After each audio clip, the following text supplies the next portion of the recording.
So the first thing we're gonna do in this routine is kind of address those hips as well as the groin to kind of help open up the hips a little bit. It should alleviate more tension on the knee. We're gonna take that elevated surface that we talked about for the lizard, and we're gonna bring that foot up, put our hands on the inside of the leg, right? Not out here, but on the inside.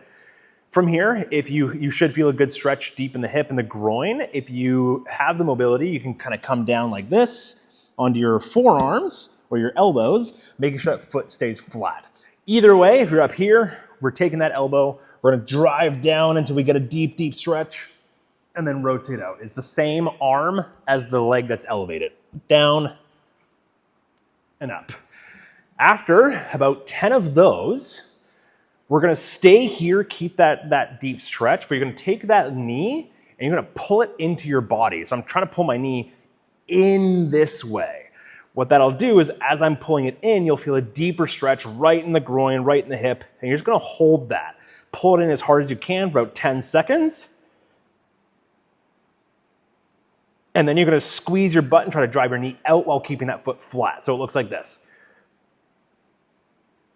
Drive it out, squeeze the butt, try to push that knee as far away as you can without letting your foot come up off the floor.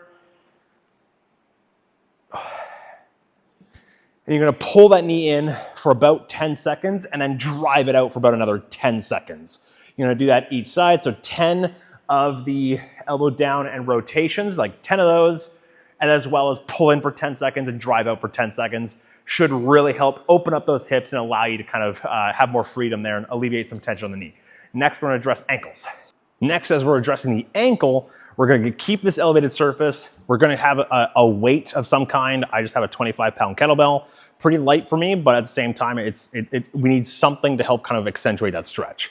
We're gonna put our foot up, have our foot flat on the surface. The back leg is wherever's most comfortable, but you're just gonna drive that knee as far forward as you can to feel somewhat of a stretch on the back, kind of on your Achilles tendon back here. And we're just gonna hang out here for about a minute. If you want a little bit more stretch, you take the weight, you put it on top, and let that really pull and stretch that knee to go as far over the toe as it will allow, kind of get that stretch in the back of the Achilles again. You might feel blockage on the front of your foot. If you feel like something is jamming into itself, there's a blockage on the front here, like right where the shin meets the foot, right kind of in this area here. If you feel a restriction there, take your hand, push that down, then come forward. Once that's there, once you have that position, same thing, hold this stretch.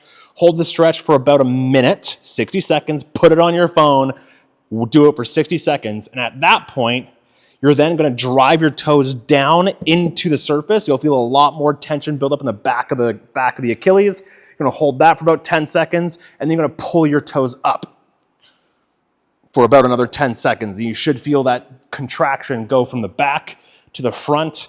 We're gonna do that for about a minute on each side. Then we're gonna move on to the last exercise. For the last little exercise for our hips and ankles, we're gonna need that weight again. We're gonna pick that up. We're gonna have our feet just outside of our hips, and then toes pointed at like 10 and 2 on a clock, right? So I don't want straight ahead. I want slightly pointed out like we're hitting 2 and 10 on a clock. So we're gonna take the kettlebell, we're gonna sink down to the bottom of our squat. We should be able to sink a little bit deeper now because of the 2 exercises we've done. Now from here, keeping that chest nice and tall, we're just gonna kind of gently rock over one foot and over the other, driving that knee straight over the toes, feeling that stretch in the back of the ankle or in the back of the Achilles. And we're just gonna rock back and forth. While we're here, we're taking our elbows, we're driving our knees out while also pulling our knees in. So you should feel a deep contraction in the hip the whole time and the groin as we're kind of going back and forth. I'll show what it looks like from the side. As we're back like this, chest nice and tall, drive that knee forward, and we're just gonna rock like this.